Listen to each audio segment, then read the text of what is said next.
মধু দিয়ে চিকেন বানানোর জন্য আমি রেডি করেছি বোনলেস চিকেন, ছোট ছোট করে কাটা, আদা কুচি, রসুন কুচি, ক্যাপসিকাম কুচি, আমুল বাটার, মধু, কর্নফ্লাওয়ার আর সাদা তিল।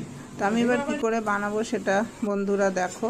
একটা ডিমও নিয়ে নিয়েছি। তো চিকেনটা ভালো করে ধুয়ে নেওয়ার পরে আমি তার মধ্যে দিয়েছি গোলমরিচ গুঁড়ো, অল্প স্বাদ মতো নুন আর আদা রসুন লঙ্কা একসঙ্গে বেটে পেস্ট করে নিয়েছি, সেই পেস্টটা দিয়েছি। আর সঙ্গে দেব কর্নফ্লাওয়ার আর ওই যে ডিমটা দেখালাম সেই ডিম, আর একটু হচ্ছে রেড চিলি পাউডার। এগুলো সম্পূর্ণ সব কিছু দেওয়ার পরে দেখো 1 চামচ আমি কর্নফ্লাওয়ারও দিচ্ছি, কারণ কর্নফ্লাওয়ার দিয়ে এটাকে ভালো করে ম্যারিনেট করে রাখতে হবে।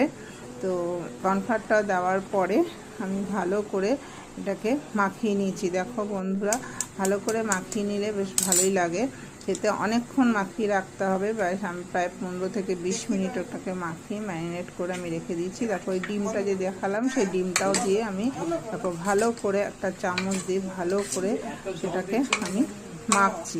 চিকেনের পিসগুলো খুব একটা বড় নেই, ছোট ছোট করেই একদম ছিল, কারণ হানি দিয়ে হবে, কিন্তু ভীষণ টেস্টি হয় খেতে। খুবই সিম্পলভাবে আমি বানিয়েছি, একদম সাধারণভাবে বানিয়েছি, তোমরাও বানিয়ে দেখতে পারো বাড়িতে। তো এটা আমি ঢেকে রেখেছিলাম প্রায় 20 থেকে 25 মিনিট ঢেকে রেখে দিয়েছিলাম। তারপরে কড়াইয়ের মধ্যে তেল দিয়ে চিকেনগুলো আমি একটা একটা করে ভেজে নিয়েছি, একটা একটা করে ভেজে নিয়েছি। ভেজে নেওয়ার পরে সব চিকেনগুলো ভাজা হয়ে যাওয়ার পরে দেখো বন্ধুরা, চিকেনগুলো আমি ভালো করে ভেজে নিয়েছি। আর এত সুন্দর, এত ভালো খেতে হয়েছিল, ভীষণ টেস্টি হয়েছিল। আমি যেভাবে সহজ পদ্ধতিতে বানিয়েছি তোমরাও বাড়িতে এইভাবে বানাতে পারো, দেখবে খেতে ভালো লাগবে। রুটি পরোটার সাথে তো খেতে ভীষণ দুর্দান্ত লাগে। তো ওই চিকেনগুলো ভেজে তোলার পরে একটু সামান্য তেল ছিল, তার মধ্যে আমি দিয়েছি বাটার, তারপরে দিয়েছি আদা কুচি, রসুন কুচি, আর তারপরে দেব যে ক্যাপসিকামগুলো আমি কেটে, অনেকে ক্যাপসিকাম দেয় আবার অনেকে দেয় না, তো আমি দিয়েছি, আমার ভালো লাগে।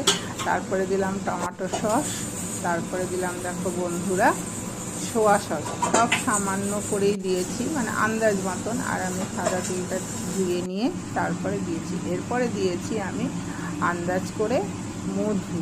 তো মধুটা খালি আন্দাজ করেই দিতে হবে। দেখো আমি মধুটা দিয়েছি, দেওয়ার পরে একটু নাড়াচাড়া করে নেওয়ার পরে যে আমি যে চিকেনের পিসগুলো ভেজে রেখেছিলাম সেইগুলো দিয়েছি, সেগুলো দিয়ে ভালো করে নাড়াচাড়া করে নিয়ে মিশিয়ে নিয়েছি। তো খেতে এত ভালো হয়েছিল বন্ধুরা, দেখো তোমরা দেখে নিশ্চয়ই বুঝতে পারছো যে কেমন হয়েছে। তারপরে সাদা তিলটা তো দিয়েই দিয়েছি আগে, দেখে